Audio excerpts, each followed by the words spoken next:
안녕하세요. 카카오 엔터프라이즈에서 카카오워크 서버 개발을 하고 있는 월터입니다. 그럼에도 불구하고 엘릭서 발표 바로 시작하겠습니다. 발표는 이런 순서로 진행되겠습니다. 먼저 카카오워크와 함수형 언어 엘릭서에 대해 간단히 소개를 드리겠습니다. 그리고 저희가 엘릭서를 쓰는 이유인 실용주의 프로그래밍을 소개드리겠습니다. 마지막으로 실용주의 개발을 이끄는 엘릭서의 기본적인 특징들까지 제가 설명한 후에 우기가 엘릭서만의 독특한 철학, 레디 크래쉬와 또 다른 강점인 훌륭한 개발 툴 생태계를 소개해 주시겠습니다. 먼저 카카오워크와 엘릭서 소개입니다. 카카오워크는 업무용 메신저에서 출발한 하이브리드 근무 시대에 최적화된 종합 업무 플랫폼입니다. 모든 업무를 심리스하게 수행할 수 있도록 온오프라인 업무 환경을 연결하여 강력한 협업 기능을 제공하는 것을 목표로 하고 있습니다. 카카오워크 서버팀에서는 초기부터 지금까지 엘릭서를 주 언어 중 하나로 사용해 왔습니다. 엘릭서는 올해로 10주년을 맞은 비교적 신생 언어인데요. 언어 설계부터 다음 여러 언어들의 장점들을 토대로 해서 만들어졌습니다. 먼저 엘릭서는 신뢰성과 안정성으로 유명한 얼랭에 기반하고 있습니다. 그리고 문법 스타일은 쉽고 직관적인 루비 언어 문법과 유사하게 되어 있죠. 그리고 메타 프로그래밍의 방식은 클로저와 유사하지만 그것을 고수준 문법으로 감싸서 보다 직관적인 문법을 보여줍니다. 또 프로토콜 같은 다양성에서도 클로저와 유사한 접근 방식을 취합니다. 엘릭서는 신생 언어이지만 이미 높은 완성도와 안정성을 보장하고 있습니다. 따라서 엘릭서 버전 간에도 높은 호환성을 유지하고 있습니다. 덕분에 저희 팀은 올해 초 언어의 2년치 버전 업그레이드를 큰 무리 없이 진행하기도 했었습니다. 그리고 앞으로도 언어의 큰 변경점은 없을 거라 보장할 수 있습니다. 카카오워크에서는 서비스 초기에 메시징 엔진부터 백오피스까지 대부분의 서버를 엘릭서로 개발하면서 프로젝트 초기부터 프로토타입을 릴리즈하면서 개발을 할 수 있었습니다. 그리고 현재는 2년 넘게 다양한 엘릭서 서버들을 운영 중에 있습니다. 지금은 폴리글랏 프로그래밍 환경에서 엘릭서의 특성을 잘 살릴 수 있는 곳에 활용하기 위해 노력하고 있습니다. 대규모 웹 요청을 처리하는 메인 API 서버부터 대규모 계정 관련 배치 작업을 처리하는 서버까지 여러 곳에 엘릭서가 사용되고 있습니다. 물론 낯선 언어인 엘릭서를 도입하면서 겪은 다양하고 어려운 문제들이 있었습니다. 그 대표적인 사례 몇 가지를 말씀드리겠습니다. 바로 개발자 채용과 훈련, 그리고 운영 노하우와 레퍼런스 부족 문제입니다. 저희 팀도 다양한 언어와 기술 스택을 사용하는 폴리글랏 프로그래밍 환경이 되면서 개발자 채용과 훈련 문제는 엘릭서 사용에 있어 어려운 문제가 되었습니다. 이를테면 개발자들은 코틀린 개발을 하다가도 엘릭서 개발을 해야 하기도 했습니다. 특히 어려웠던 건 객체 지향 패러다임에 익숙한 개발자들이 함수형 패러다임을 익히는 것이었습니다. 프로그래밍 엘릭서 체계의 표현을 빌리자면 이것은 그동안 알고 있던 프로그래밍의 거의 전부를 새로 배워야 한다는 느낌을 주기도 합니다. 다음은 운영 노하우와 레퍼런스가 부족했던 경험입니다. 엘릭서 애플리케이션이 구동되는 얼랭 VM은 강력한 만큼 까다로운 점들이 있습니다. 특히 저희는 서비스 초창기부터 쿠버네티스 환경을 적극 사용해 왔는데 이런 컨테이너 환경에서 얼랭 분산 클러스터 배포 운영이나 최적화 노하우가 부족해서 어려움을 겪기도 했습니다. 다만 최근에는 참고할 만한 사례들이 점점 많이 나오고 있고 얼랭 VM도 컨테이너 친화적으로 업데이트가 많이 되었습니다. 사실 저희에게는 엘릭서를 선택하지 않고 보다 쉬운 길을 선택할 몇 번의 순간이 있었습니다. 초기 프로토타입을 개발하던 시점, 조직이 큰 변화를 맞이하던 시점들이 있었죠. 대안들도 많았습니다. 대표적으로 레퍼런스가 풍부한 자바, 코틀린이 있었고 엘릭서와 비슷하게 분산 처리와 동시성에 강하면서도 비교적 잘 알려진 고랭도 있었죠. 아마 이런 선택을 했었다면 앞의 문제들을 겪지 않았을 수도 있었을 것입니다. 그럼에도 저희는 엘릭서를 계속 선택해 왔습니다. 정기적으로 팀 내 엘릭서 스터디를 진행했고 한국 엘릭서 미더에 참여하기도 했습니다. 또한 엘릭서 오픈소스 라이브러리들에 작게라도 컨트리뷰트를 하기도 합니다. 이와 같이 저희는 지금도 엘릭서를 더 잘 사용하기 위해 노력하고 있습니다. 그렇다면 저희는 왜 계속해서 엘릭서를 선택했을까요? 이제부터 그 이유를 말씀드리겠습니다. 저희가 엘릭서에 매료된 가장 큰 이유는 저희가 개발자 생산성을 위해 추구하는 실용주의 프로그래밍 철학을 아주 잘 대변하는 프로그래밍 언어라고 생각하기 때문입니다. 그렇다면 실용주의 프로그래밍이란 무엇이고 얼마나 어떻게 생산성에 도움이 되는 걸까요? 아마 많은 분들이 아시겠지만 이 실용주의 프로그래밍이란 개발자의 스테디셀러 중 하나인 실용주의 프로그래머에서 권장하는 개발자의 태도 혹은 가치관입니다. 최근 20년 만에 개정판도 출간되었으니 읽어보셨던 분들도 다시 한번 읽어보시길 추천드립니다. 참고로 책의 저자인 데이브 토마스도 엘릭서에 심취하여 대표 엘릭서 에반젤리스트 역할을 수행하고 있습니다. 책의 내용은 좀 더 여러 가지를 포함하고 있지만 제가 여기서 특히 강조하고 싶은 부분은 실용주의 프로그래밍은 적당히 괜찮으면서도 변경이 쉬운 설계의 소프트웨어를 만드는 것이라는 점입니다. 그리고 이러한 실용주의 프로그래밍의 철학은 개발자 생산성을 극대화시킬 수 있습니다. 여기서 제가 말하는 개발자 생산성은 단순히 단기간에 코드를 빨리 작성하는 코드 생산성뿐만 아니라 적은 비용으로 지속적인 유지 보수를 할 수 있도록 해주는 유지 보수성, 그리고 어느 정도 신뢰성이 보장되는 시스템을 추구하는 장기적인 관점의 생산성입니다.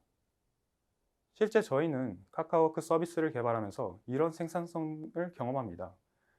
우선 서비스 초창기 카카오워크 메신저를 최소 기능 제품으로 발전시켜 사내에서 실제 사용해 보기까지 반년이 채 걸리지 않았습니다. 그리고 그런 초창기 코드들이 많이 남아 있어도 언어의 스펙도 거의 변하지 않고 아키텍처적으로도 코드 구조를 크게 변경할 필요가 없어 지속적인 유지 보수가 가능했습니다. 마지막으로 여러 가지 이유로 소프트웨어에 결함이 생긴 경우에도 엘릭서는 다수의 결함이 전체 장애로 퍼지는 것을 막아주었고, 심지어 코드 재배포 없이도 릴리즈된 코드를 실시간으로 수정해 빠른 대처도 가능했었습니다.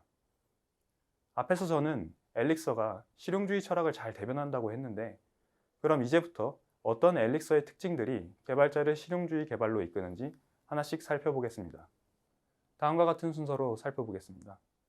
첫 번째로 엘릭서의 함수형 프로그래밍이 어떻게 실용주의 개발을 이끄는지 말씀드리겠습니다. 엘릭서에서 활용하는 함수형 프로그래밍의 특징은 데이터 변환의 관점입니다. 데이터 변환 관점이란 프로그램은 데이터를 변환하는 것이 중심이라 보는 관점입니다. 여기서 데이터를 변환하는 것은 함수들입니다. 그리고 함수들의 조합이 곧 프로그램이 됩니다. 함수들의 파이프라인을 연결해 두고 거기에 데이터를 통과시키는 것이죠. 이 함수들이 더 작고 한 가지 목적이나 역할만 가지게 잘 나뉘어질수록 더 유연하고 테스트가 쉬운 구조가 됩니다. 그런 구조가 될수록 개발자의 생산성은 올라가게 되겠죠. 결국 코드 구조가 함수를 기준으로 구성되기에 로직 설계를 변경하는 것은 곧 함수들을 단순히 재조합하는 것이 됩니다. 즉, 설계를 변경하기가 비교적 쉽다는 뜻이죠.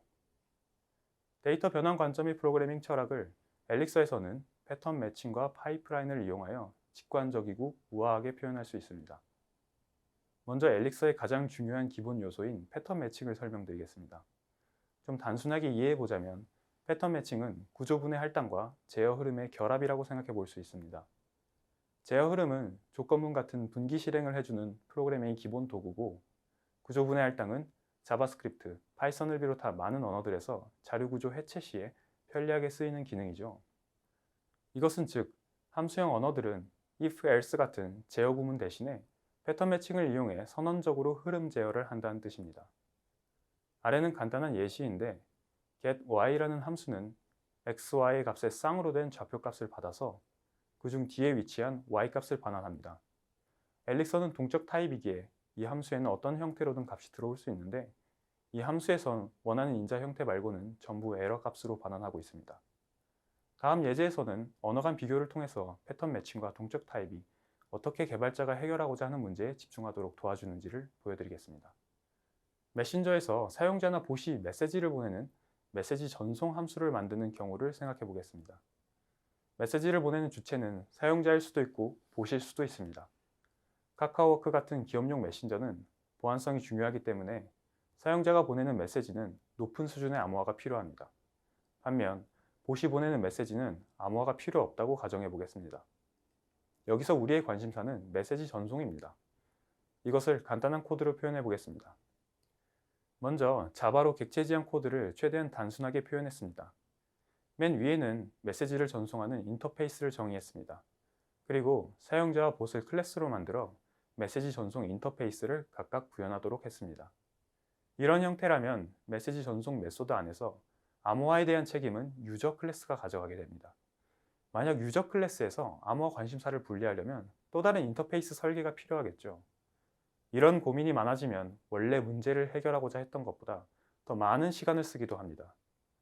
우리가 해결하고자 하는 문제는 단지 메시지 전송을 유저와 봇의 경우로 나누어 처리하는 겁니다. 엘릭서 코드로는 같은 동작을 이렇게 표현해 볼 수 있습니다. 우선 메시지 전송에 대한 관심사를 모아놓은 메시지 샌더 모듈을 정의했습니다. 그 모듈 안에 메시지를 전송하는 send 메시지 함수가 있고 인자로 메시지를 보내는 주체와 보낼 메시지를 받습니다. 여기서 패턴 매칭으로 함수 구문을 나누고 봇인지 유저인지 첫 번째 인자 데이터의 타입 키 값으로 구분하여 서로 다른 함수 흐름을 실행합니다. 혹은 유저와 봇 구조체가 이 함수가 호출되기 전 미리 나눠질 수 있다면 이렇게 구조체로 정적 타입처럼 패턴 매칭을 시킬 수 있습니다. 이와 같이 엘릭서에서는 함수 인자의 패턴 매칭을 이용해 데이터 형태에 따라 분기 처리가 가능합니다. 특히 여기서 주목할 건 암호와 같은 메시지 전송과 관련된 관심사가 유저나 봇 같은 데이터의 타입에 따라 분산되지 않는다는 점입니다. 이미 눈치채셨을 수도 있지만 이것은 함수형 프로그래밍에서 다형성을 어떻게 다루느냐를 보여줍니다. 앞에 자바 코드에서는 다형성을 위해 데이터 타입 서브 클래싱이 필요하지만 함수형에서는 자연스럽게 상황에 맞는 코드를 정의한 것만으로도 다형성을 표현할 수 있습니다.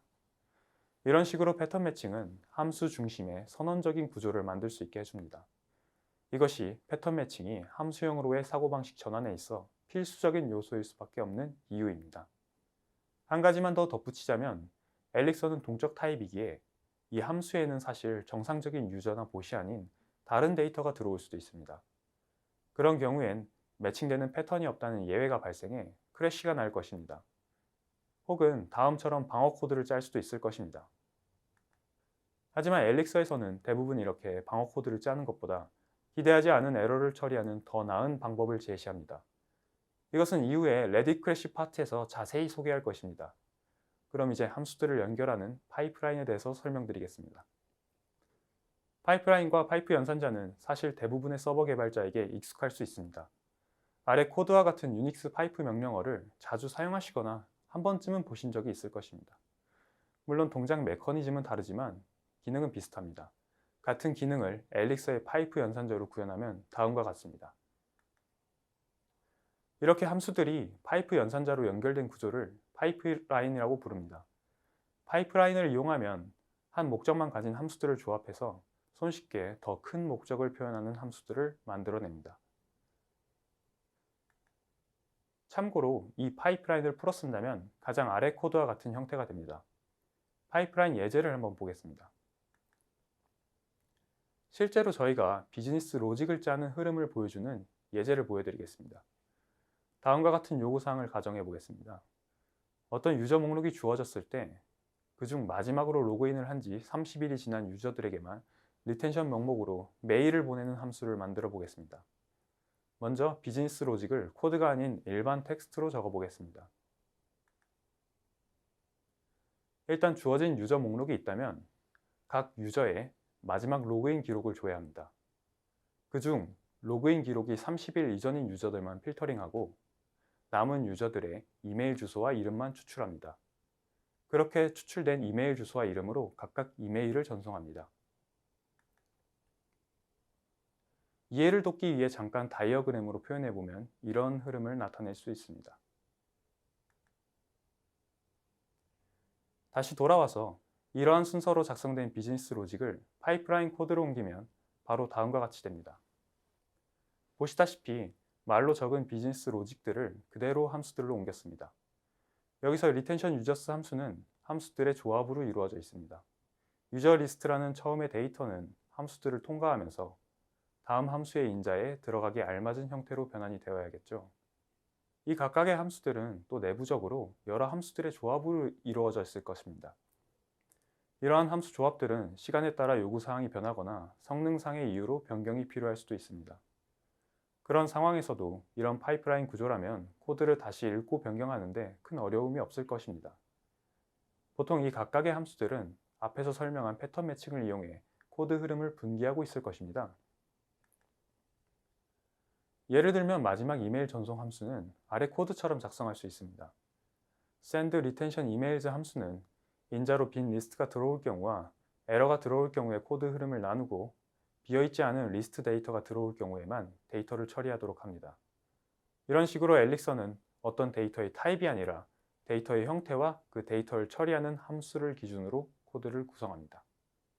이 파이프라인 구조는 앞선 예제처럼 비즈니스 로직뿐만 아니라 엘릭서의 웹이나 데이터베이스 등의 여러 프레임워크 등에서도 보여집니다. 엘릭서에서는 데이터베이스 클라이언트 라이브러리로 주로 엑토를 사용하는데, 이 라이브러리의 SQL 쿼리 구문도 다음처럼 파이프라인 형태로 조합하여 사용할 수 있습니다. 함수를 조합해서 새로운 함수들을 만들듯이 작은 하나의 목적을 가진 쿼리 조각들을 조합하여 새로운 쿼리를 손쉽게 만들어낼 수 있습니다.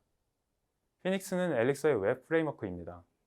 피닉스 프레임워크를 만든 크리스 맥코드는 자신의 피닉스 책에서 말하기를, 복잡한 다이어그램보다 아래와 같이 파이프라인으로 표현된 단순한 텍스트가 더 정확하고 간결하게 프레임워크에 어떤 레이어가 있는지, 그리고 그 레이어의 API들이 어떻게 동작하는지를 보여준다고 합니다. 여기서 각 레이어의 API들은 모두 웹 요청 커넥션 데이터를 받아서 변경하고 반환하거나 그 안에서 다시 다른 함수들을 호출하는 형태입니다. 결국 이런 웹 프레임워크도 파이프라인 구조를 통해서 쉽게 이해하고 사용할 수 있습니다. 여기까지 내용을 정리해보면, 엘릭서의 함수형 프로그래밍은 데이터를 변환하는 관점으로 코드를 설계합니다. 엘릭서는 패턴 매칭과 파이프라인을 이용해 이런 변환 프로그래밍 관점을 직관적이고 유연한 스타일의 코드로 표현합니다. 패턴 매칭은 자료 구조를 탐색하며 제어 흐름을 분기하는데, 이는 개발자가 함수 설계 시 복잡한 클래스 하이어라키가 아닌 데이터 자체에 집중하여 설계할 수 있도록 합니다. 파이프라인은 함수를 조합하는 방법이며 변환 프로그래밍의 핵심입니다.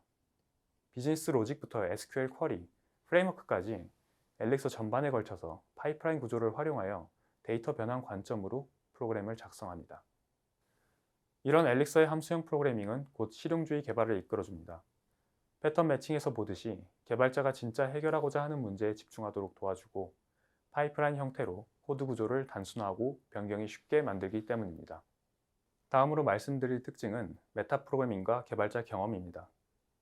여기서 개발자 경험은 흔히 말하는 UX, 즉 사용자 경험과 유사하게 개발자가 개발을 하며 겪는 경험의 만족도입니다.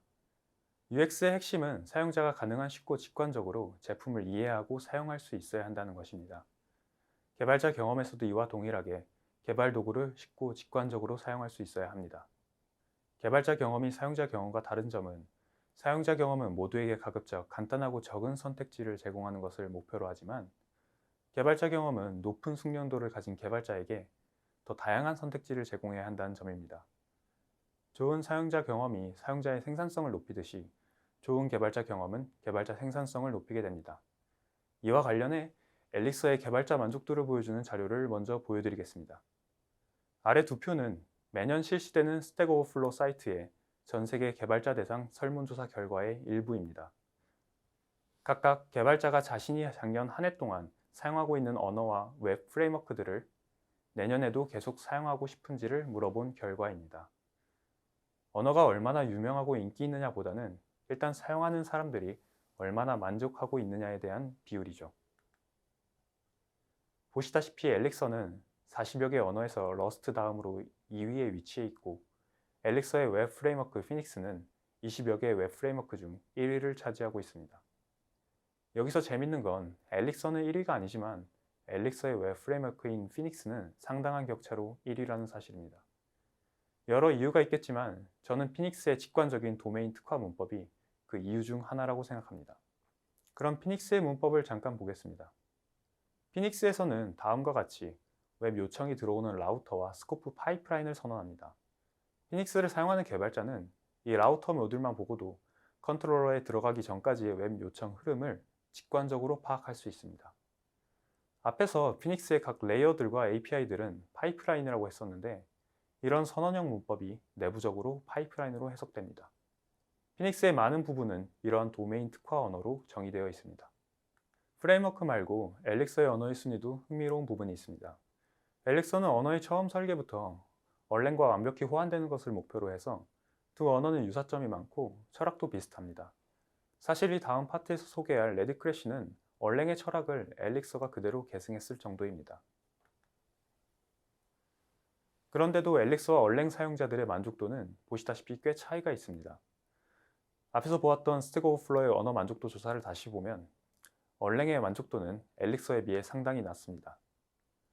이러한 현상의 이유 중 하나로 저는 엘릭서의 직관적이고 편리한 문법들이 주는 개발자 경험의 차이가 있지 않나 싶습니다. 앞에서 본 피닉스 프레임워크만의 문법과 엘릭서의 손쉬운 문법들 모두 메타 프로그래밍에서 기인합니다. 메타 프로그래밍이란 쉽게 말하면 코드로 코드 그 자체를 동적으로 작성할 수 있는 방법입니다. 엘릭서의 메타 프로그래밍은 특히 강력하면서도 우아합니다. 높은 자유도를 주는 저수준의 코드 조작을 고수준 문법으로 가려주기 때문이죠. 여기서 우아한 고수준 문법을 제공하는 것이 바로 엘릭서의 매크로인데요. 매크로는 쉽게 말하면 코드를 조작하는 함수입니다. 엘릭서의 언어의 코어 스펙은 매우 작은데 매크로를 활용해 스스로 확장되는 방식을 취합니다. 그래서 엘릭서는 표준 라이브러리부터 거의 대부분이 매크로로 되어 있습니다. 예를 들면 if, else, try, 파이프 연산자 같은 엘릭서의 기본 문법들도 다른 언어에서처럼 예약된 키워드가 아니라 전부 단지 매크로일 뿐입니다. 심지어 매크로를 정의하는 문법도 매크로로 선언되어 있습니다. 매크로는 컴파일 타임에 코드를 최적화할 수 있습니다. 그 말은 즉, 매크로를 사용해 성능을 높이면서도 깔끔한 코드를 만들어낼 수 있다는 뜻입니다. 예를 들어 엘릭서 표준 라이브러리의 로거 모듈로 디버깅 로그를 남기는 코드를 작성하게 되면 기본 설정은 로컬 환경에서만 디버깅 로그가 남게 되어 있습니다. 이때 엘릭서는 컴파일 시 프로덕션 환경에서는 아예 디버깅을 남기는 코드를 삭제하여 프로덕션 환경에서 분기를 타느라 CPU 사이클을 소모하지 않도록 합니다. 다른 예시로는 엘릭서 1.12 버전에서 표준 라이브러리에 추가된 탭, 된 매크로가 있습니다. 이 매크로들은 특정 상황에서 파이프라인 구조를 보다 깔끔하게 만들기 위해 사용합니다. 예를 들어 아래 코드와 같이 지저분하게 작성하던 파이프라인이 있다면 이런 식으로 깔끔하게 만들 수 있게 해줍니다. 여기서 탭과 then이 그냥 함수가 아닌 매크로로 되어 있는 덕분에 실제 컴파일된 코드에서는 탭과 then이라는 함수는 해체되어 사라진 형태가 됩니다. 즉, 매크로를 사용하면 함수를 여러 번 중첩해서 사용한 것처럼 보여도 운영 환경에서는 최소한의 함수 호출을 하는 코드로 바꿀 수 있다는 뜻입니다. 다음은 엘릭서의 여러 프레임워크들의 매크로 사용 예시입니다. 유연한 메타 프로그래밍 덕분에 엘릭서의 프레임워크와 라이브러리들은 직관적인 선언형 스타일 문법들을 많이 제공하고 있습니다. 왼쪽 코드는 엑토 라이브러리에 데이터베이스 테이블이 매핑된 스키마를 선언하는 코드, 오른쪽은 GraphQL 프레임워크 앱싱트의 스키마 선언 코드입니다. 데이터베이스 테이블 스키마와 GraphQL의 스키마는 매우 다름에도 불구하고 스키마라는 도메인에 맞는 유사한 스타일의 문법을 제공하는 것을 볼 수 있습니다. 이 문법들을 처리하는 각 프레임워크의 동작 방식은 매우 다르지만 직관적인 선언형 문법을 정의함으로써 개발자는 쉽게 그 사용법들을 익힐 수 있습니다. 또한 개발자는 필요하다면 직접 이런 문법들을 간단하게 만들어낼 수도 있는데요. 예시로 저희의 사용 사례를 하나 보여드리자면 왼쪽 코드는 피닉스 프레임워크에 스웨거를 결합하기 위한 라이브러리의 문법입니다. 구조체를 직접 정의해서 사용하는 형태인데 인덴트가 점점 깊어지면서 가독성이 떨어지게 됩니다. 이것을 개선하기 위해 저희는 오른쪽처럼 다른 프레임워크들과 비슷한 문법을 직접 정의해서 사용 중입니다. 메타 프로그래밍은 이렇게 필요한 경우 개발자가 언어의 단순한 소비자가 아닌 생산자가 되도록 만들어줍니다. 메타 프로그래밍에 대해서 정리하겠습니다. 엘릭서의 메타 프로그래밍은 강력하면서도 우아합니다. 엘릭서는 언어의 작은 핵심 부분 외에 대부분이 매크로로 되어 있어 스스로 확장되고 이 덕분에 신생 언어임에도 문법들이 안정적이고 성숙도가 높습니다. 이렇게 배우기 쉽고 안정적인 문법들이 좋은 개발자 경험을 주고 생산성을 올려주게 됩니다. 또한 엘릭서 표준 라이브러리뿐만 아니라 엘릭서의 여러 프레임워크들도 매크로를 잘 활용해서 각 도메인에 알맞은 직관적인 선언형 문법들을 제공하고 있습니다. 마지막으로 필요한 경우 매크로를 잘 사용하기만 한다면 개발자는 자유롭게 원하는 문법을 창조해낼 수 있습니다. 단 매크로는 양날의 검입니다. 남용되면 오히려 문제를 일으킬 수도 있으니 정확히 필요한 곳에만 최소한으로 사용할 수 있는 자제가 필요합니다. 지금까지 함수형 프로그래밍과 메타 프로그래밍을 통해 코드 구조적으로 엘릭서가 어떻게 실용주의 개발을 이끌고 개발자 경험을 높여주는지 보여드렸습니다. 이제 우기에게 바통을 넘겨서 다른 언어와 차별되는 엘릭서만의 독특한 철학을 살펴보겠습니다. 안녕하세요. 카카오 엔터프라이즈에서 카카오워크 서버 개발을 하고 있는 우기입니다. 제가 뒤를 이어 설명드릴 주제는 레디 크래시입니다. 레디 크래시는 오류가 발생하였을 때 크래시 나도록 내버려두어라 라고 하는 철학인데요. 이것이 왜 필요하고 엘릭서에서는 어떻게 가능하며 또한 실용주의와 어떤 관련이 있는지 이야기해 보도록 하겠습니다. 우리의 서비스는 다음과 같은 사이클을 돌게 됩니다. 열심히 개발해서 배포를 하였지만 운영 중에 오류가 발생되고 그로 인하여 장애로 이어지기도 하고 그래서 열심히 다시 개발을 하는 이러한 루틴의 반복입니다. 이처럼 안정적인 서비스를 위해서 우리는 오류를 해결하는데 많은 시간과 노력을 들이고 있습니다. 오류에는 여러 종류가 있습니다. 그 중에서도 런타임에 발견되고 재현이 어렵고 예측하기 어려운 경우들이 있습니다. 물론 개발자의 실수도 포함해서요. 예를 들어 널값으로 인한 오류나 범위를 벗어나 발생한 오류, 또 그 외에도 정의된 여러 익셉션들이 있으며 다른 시스템과 통신하는 경우라면 여러 외부 요인으로 에러를 받기도 합니다. 주로 보는 500대 에러들이 이에 속하죠. 또한 멀티스레드 환경에서 메모리 누수 에러가 발생하기도 하는데 이는 전체 시스템의 장애로 이어지기도 합니다.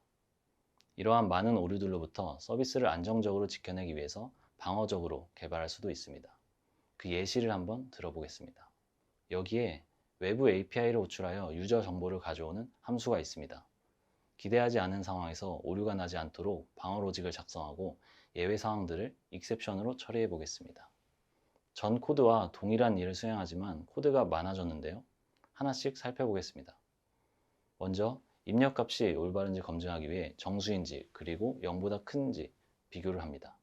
그리고 HTTP 호출하는 부분은 외부 요인으로 에러가 발생할 수도 있으니 트라이 캐치 구문으로 감싸 주었습니다. 또한 각각의 예외의 상황에서는 재정의된 익셉션을 일으키도록 하였습니다. 그런데 이처럼 예외를 처리하기 위한 코드들은 가독성이 매우 떨어지며 비용 또한 많이 들어갑니다. 이러한 노력에도 오류는 존재할 수 있고요. 무엇보다도 우리는 이런 방어 코드 작성에 많은 시간을 들이기보다 문제 해결에 더 집중해야 합니다. 그래서 엘릭서에서는 기대하지 않은 오류를 발견하면 즉시 크래시 나게 두어라 하는데요. 이것이 레디 크래시 철학입니다. 이는 개발자가 방어 코드를 작성하는데 많은 시간을 들이지 않으면서도 안정적인 서비스를 만들 수 있게 해줍니다. 그럼 엘릭서에서 이것이 어떻게 가능한지 관련된 엘릭서의 기본 개념을 설명하고 예제를 통해 살펴보겠습니다. 엘릭서는 액터 동시성 모델을 사용합니다. 라이브러리 수준에서 구현된 액터가 아닌 언어 자체적으로 액터를 제공합니다. 이 액터 동시성 모델의 특징은 다음과 같은데요. 엘릭서에서 액터는 프로세스를 뜻하며 각 프로세스는 특정 작업을 수행합니다. 또한 각 프로세스는 서로 격리되어 있으며 메시지를 통해 소통합니다. 그리고 여기서의 프로세스는 얼랭 VM에서 돌아가는데요. 일반적인 다른 언어에서의 프로세스와 다르게 초경량으로 수만 개를 생성하는데 아무런 문제가 없습니다. 이러한 특징으로 엘릭서에서는 기능을 구현할 때 프로세스로 기능을 구현하고 메시지를 통해서 기능을 요청하는 것이 일반적입니다. 그럼 이제부터 예제를 살펴보겠습니다. 엑셀을 업로드하여 사용자를 여러 명 등록하는 기능이 있다고 가정해 보겠습니다. 이 기능은 다음과 같은 순서로 진행됩니다. 먼저 엑셀을 파싱하여 등록할 사용자 정보를 추출한 뒤 그 값을 가지고 사용자를 등록할 것입니다. 그리고 마지막으로 등록한 결과를 사용자에게 보내줄 것입니다. 각 단계를 함수로 해볼 수도 있지만 여기서는 각각의 기능들을 프로세스로 구성해보고 이러한 구성이 어떠한 장점을 가지는지 알아보겠습니다. 여기에 나와 있는 파스와 레지스터 그리고 리포터는 각각의 프로세스이며 이들은 주어질 역할만 수행하고 다른 프로세스들과 메시지로 통신합니다. 먼저 파서 프로세스의 경우 엑셀을 파싱하여 데이터를 가공하고 그 결과를 레지스터 프로세스로 전달합니다. 이때 엑셀 파일이 잘못되거나 데이터가 잘못되어 파싱이 실패할 수도 있습니다. 그 경우를 대비하여 많은 방어 코드를 넣기보단 그냥 크래시 나서 프로세스가 종료되도록 둘 것입니다. 파서 프로세스가 죽으면 사용자는 결과를 받지 못할 뿐더러 사용자 일괄 등록 기능이 고장나 버리겠죠. 그래서 하위 프로세스들을 모니터링하는 매니저 프로세스를 두도록 하겠습니다. 이 매니저 프로세스는 방금과 같이 파서 프로세스가 종료될 경우 이를 탐지하여 파서 프로세스를 재시작시킵니다. 그리고 리포터 프로세스에게 메시지를 보내 리포터 프로세스가 사용자에게 실패에 대한 결과를 보내도록 합니다.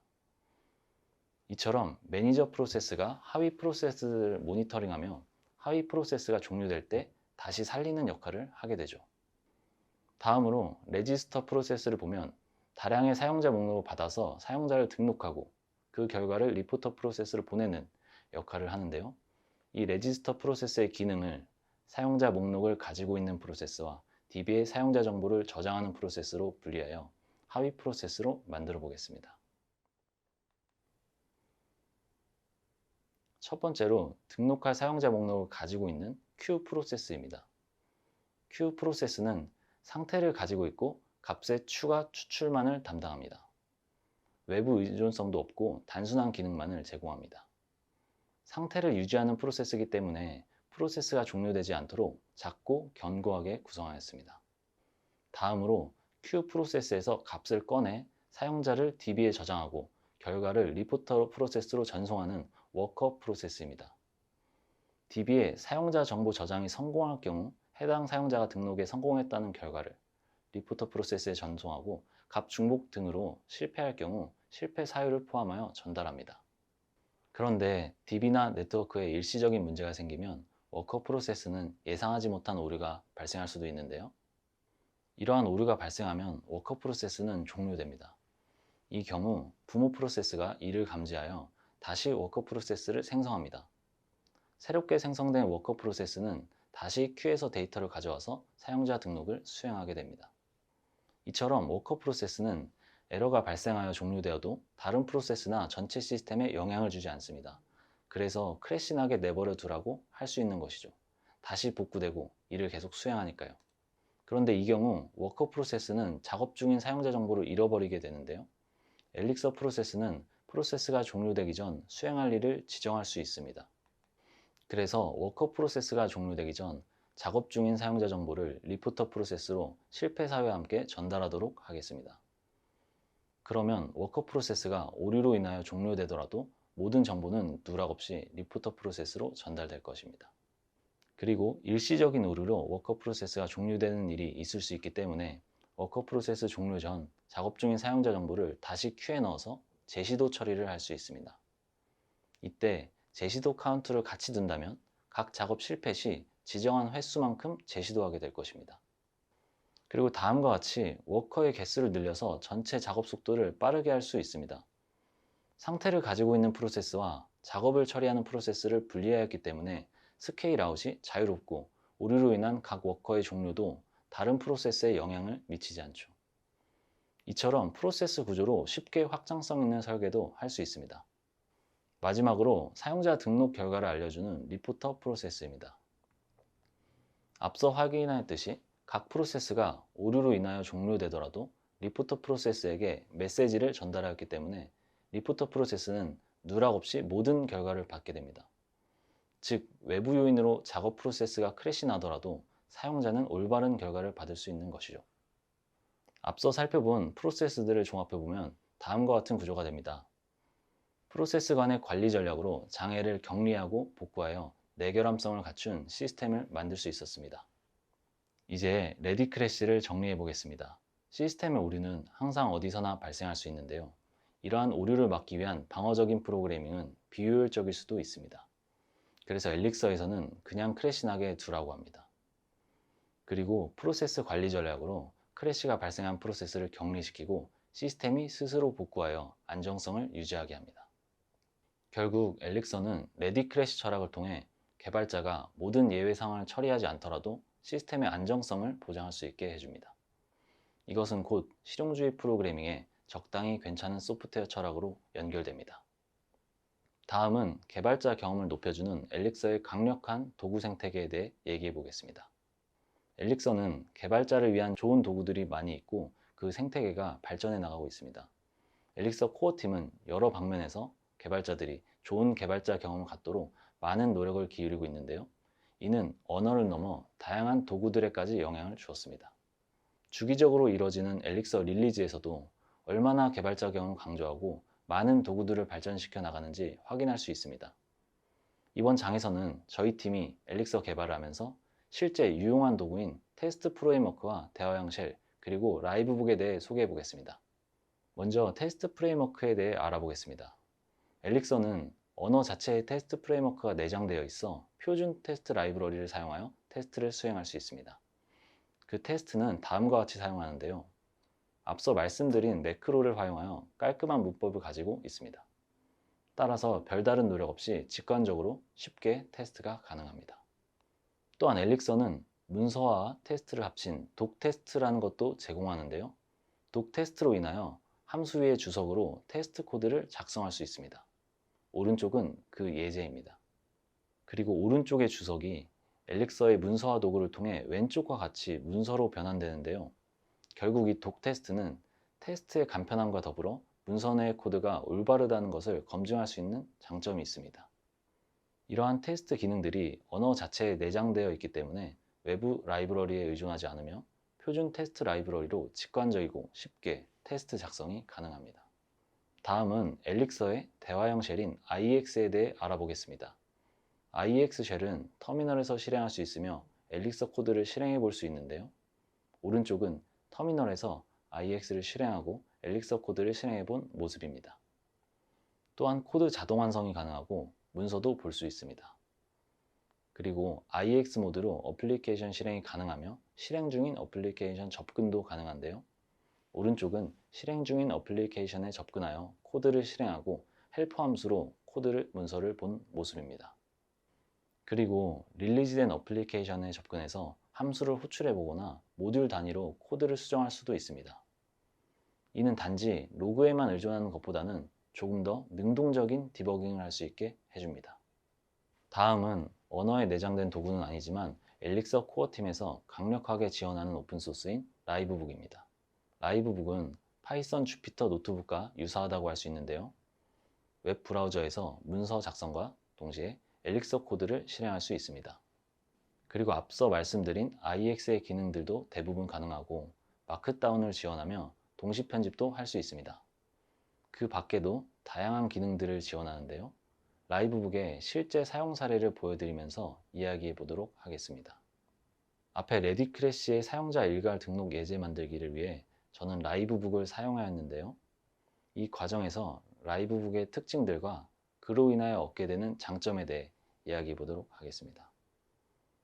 먼저 라이브북에서는 코드 작성과 동시에 바로바로 실행해 볼 수 있고, 개발하면서 디버깅이 필요한 경우 로그를 남겨 값을 바로 확인할 수 있어서 빠른 개발이 가능합니다. 그리고 코드 자동 완성과 문서 보기까지 가능하여 IDE를 사용하는 것처럼 편리한 사용성을 갖게 해줍니다. 또한 라이브북에서 DB 연결을 지원하기 때문에 최종 결과를 보기 위해서 별도 DB 툴로 이동하지 않아도 라이브북에서 직접 DB에 연결하고 쿼리를 작성하여 결과를 바로 확인해 볼 수 있습니다. 그 외에도 실행 중인 프로세스를 위와 같이 다이어그램으로 보여주어 현재 개발 중인 어플리케이션의 구조를 쉽게 파악할 수 있습니다. 앞서 살펴보았던 라이브북의 특징들은 개발을 쉽고 빠르게 해준다는 공통점이 있습니다. 따라서 기능 검증을 위한 프로토타입 구현 시에도 라이브북을 활용하고 있습니다. 그리고 저희 팀에서는 라이브북을 온보딩과 스터디에 사용하고 있습니다. 화면에 보이는 것은 올해 저희 팀에서 스터디했던 라이브북의 자료들인데요. 마크다운에 포함된 엘릭서 코드 블럭을 실행할 수 있고 실시간 공동 작업이 가능하여 라이브북에서 페어 프로그래밍도 가능합니다. 앞의 사례들과 특징들에서 보았듯이 라이브북은 개발 생산성을 높이고 좋은 개발자 경험을 가져다주는 도구라고 할 수 있습니다. 그 밖에도 라이브북은 인베디드 개발이나 머신러닝, 그리고 데이터 분석 등 다양한 곳에서 활용되고 있으며 지금도 계속해서 발전하고 있습니다. 혹시 엘릭서에 관심이 생기신 분이라면 라이브북 데스크탑 앱을 받아서 빠르게 엘릭서를 접해 보실 수 있습니다. 여기까지 저희가 엘릭서 개발에 특히 잘 쓰고 있는 개발 도구 생태계인 표준 테스트 라이브러리와 IEX 쉘, 그리고 라이브북에 대해 소개해 보았습니다. 이제 마무리해 보겠습니다. 지금까지 살펴본 엘릭서의 특징들을 정리해 보자면 함수형 프로그래밍은 데이터 변환 관점으로 사고방식의 전환을 통해 개발자가 본래 해결하고자 하는 문제에 집중하게 합니다. 또한 메타 프로그램을 통해 엘릭서는 쉽고 직관적인 문법을 제공하고 언어를 개발자 스스로 확장시킴으로써 좋은 개발자 경험을 가지게 합니다. 그리고 레디크래시라는 엘릭서의 독특한 철학은 액터라는 단순한 개념과 프로세스 관리 전략을 결합하여 작게는 방어적 프로그래밍을 덜어주고 크게는 직관적 설계로 시스템 전체의 내결함성을 보장해줍니다. 그 밖에도 엘릭서는 언어 차원에서 훌륭한 도구들을 제공하여 더 나은 개발자 경험을 지원하고 있습니다. 그래서 엘릭서는 맨 앞에서 말씀드린 실용주의의 철학과 같이 완벽보다 완성을 추구하며 직관적이고 유연한 설계를 통해 지속 가능한 코드를 개발하도록 이끌어줍니다. 그래서 저희는 엘릭서가 실용주의 철학과 잘 맞다고 보며 그것이 바로 저희가 엘릭서를 지금까지 사용하였고 그리고 앞으로도 사용할 이유입니다. 끝까지 시청해주셔서 감사합니다.